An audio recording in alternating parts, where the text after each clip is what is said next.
I think he probably promised something on the SAVE Act. But here's the irony. I got asked by conservatives and some independent journalists, why are the Democrats giving Donald Trump a win right before the midterms? And I said, with the housing bill. With the housing bill. And I said, Democrats actually do policy. And the fact is that this is going to stop Wall Street from buying homes. This is going to help us build more homes. And we actually do things because we believe it'll help people. There is no way a Republican Congress would have done this for Joe Biden or a Democratic president. And the irony is Donald Trump can't help himself. Even in an election year, he sabotages it. And I think Johnson said, look, we already are going to lose the House. You're going to make this worse, and probably pleaded with the president because the House was furious. The Republicans in the House were furious. Yeah, it's so interesting because in this specific piece of legislation, it's something that's very important, as you know, from California, access to housing. So it's going to build more housing and it's to stop private equity from buying up more homes. It passed overwhelmingly in the House, passed overwhelmingly in the Senate. It is actual government at work, right? What we want to see. And then he essentially stops it. And then you look at it from the Democratic side also, though, it's sort of a win-win, right? If it goes through, people get more access to housing. If it doesn't go through, Donald Trump killed something that was very politically popular, that only lost, I think, 30 votes in the House of Representatives. So anyways, that's my 2 cents on talking House. I want to talk to you about Elon Musk, if that's okay, because you've gone toe-to-toe with Elon Musk recently. Elon Musk is basically saying that the cuts to USAID did not make a difference at all. You said that they actually incurred the deaths of about, well, let's read this. Projections suggest that ongoing deep funding cuts combined with the potential dismantling of the agency could result in more than 14 million additional deaths by 2030, including 4.5 million deaths among children younger than 5 years.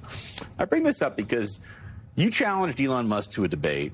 He has been going on TV and on Twitter with just blatantly false statistics and everything. When we see what happened in Venezuela just now, when we see what's happening around the world in Africa with Ebola, how much do we miss USAID and how wrong is Elon Musk about everything?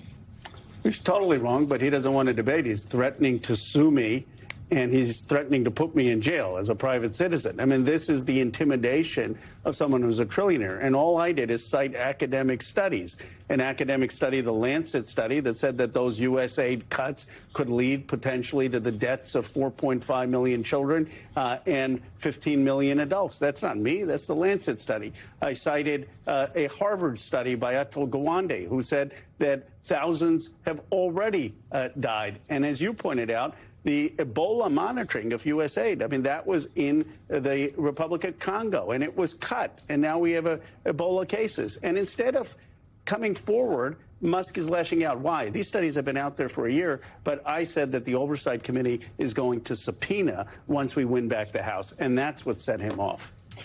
Okay, so I don't know how y'all deal with stupid, and so I'm just going to break this down. If you have an organization, Elon, that provides, I don't know, medicine and food and other things that help a young kid survive in a war-torn area, in a drought-ridden area, in a part of the globe that is underserved and is a big food desert for that individual where illnesses prevail.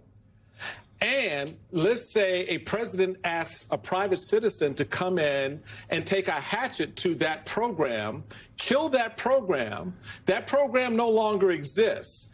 That means that aid will no longer get to that child. Or in this case, how many? 4.5 million children. So that means 4.5 million children will no longer have access to the very food, medicine, and resources that they had before your dumb ass showed up with an axe. Okay? Understand how it works. I'm so tired of these people playing everybody for stupid and so self-righteous in the very ugly, dangerous things that they do. That's why USAID was there, to help people around the world. And every American knows that. And so stop pretending, for God's sake, that you didn't know what the soft power of America did for this country and for the world until Elon Musk showed up with Donald Trump giving him an axe. I have a different question, though. I'll just co-sign that. I don't know if you want to be a co-defendant here.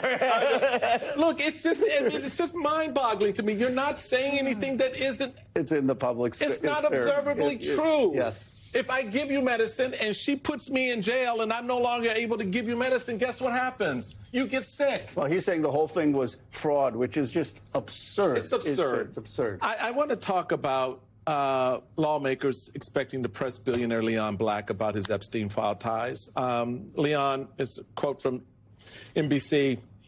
Leon, as you are well aware, there is little I won't do for you, or at least try to do as a friend. Epstein wrote in one email to Black in 2014, and a great deal that I have already done, both known and some things that will need to remain unknown.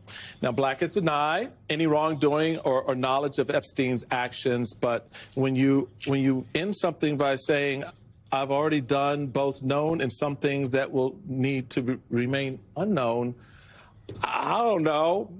Color me curious. When you talk to the survivors and you talk to their lawyers, one of the things that they are most outraged by is that Leon Black has not had any federal investigation. There has been no action against him.